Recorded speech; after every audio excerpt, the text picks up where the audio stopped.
President, ladies and gentlemen. It is now nearly 6 months since the Treaty of Lisbon came into force. The result of many years of discussion, negotiation, debate, renegotiation, and finally ratification. It is still too early to make an evaluation on how it is functioning. Many years of experience will be necessary before such a judgment can be made. What we can safely say is that the Treaty of Lisbon is an evolution rather than a revolution. I started my career under this slogan. No revolution, but evolution. But one that should make the operation of the European Union both more democratic and more effective. More democratic because of the enhanced role of both national parliaments and the European Parliament in this function. The big winner of the Lisbon Treaty, Mr. President, is your European Parliament. Virtually no legislation or international agreement can enter into force without European parliamentary approval. There will no longer be part of the Union budget ring-fenced from parliamentary involvement. The election of the President of the Commission will depend on parliamentary majorities. More democratic also because we have entrenched fundamental rights, such as that any decision of the Union, and indeed the whole field of European law, can be subject to judicial review to ensure that it respects our Charter of Rights. More efficient because we have improved our structures and our institutional framework. In the field of external representation, we have created a unified external representative in the form of Lady Ashton, where once the Union was represented separately and confusingly by 2 different representatives. We are also establishing a single external action service, where once we had separate networks based on the Commission's external offices on the one hand and the embassies of the member state holding the Council presidency on the other.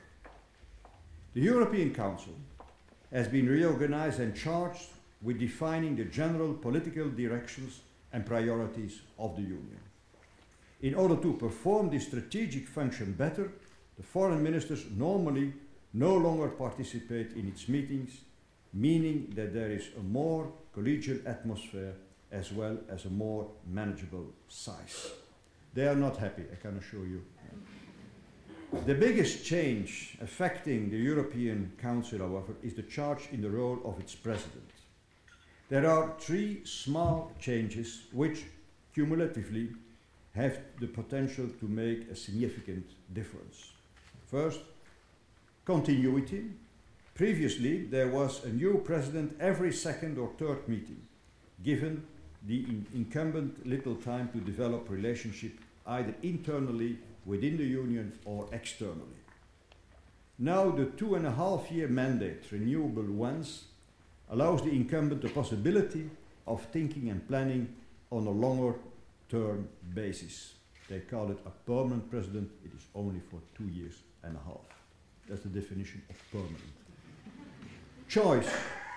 Previously, this post rotated automatically with no discretion as to who should occupy it, even when it was due to be held by an incumbent facing a national election during his term of office.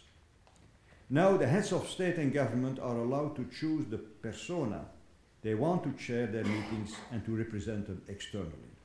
This also implies a degree of political confidence in the incumbent. Time, continuity, choice and time. Previous incumbents were simultaneously trying to run a national government, which naturally and unavoidably took up the bulk of their time. Now the president can devote himself full-time to the task. Together, these changes should help the European Council to perform its task better. This does not mean that the intergovernmental side of the Union has been reinforced at the expense of the traditional community method, nor vice versa. The European Council is the place where both methods play a role, where the quality of the institution and the strengths of the member states come together. It is therefore right place to coordinate national and union competencies and responsibilities. That indeed is of vital significance when we are grappling with the economic challenges that currently face us and where it is necessary both to coordinate national economic policies and to make best use of the union instruments and policies as well. That is why I have put the economy and economic governance high on the European Council's agenda from the start of my mandate. Of course, the Greek crisis has emphasized still further the need to focus on this.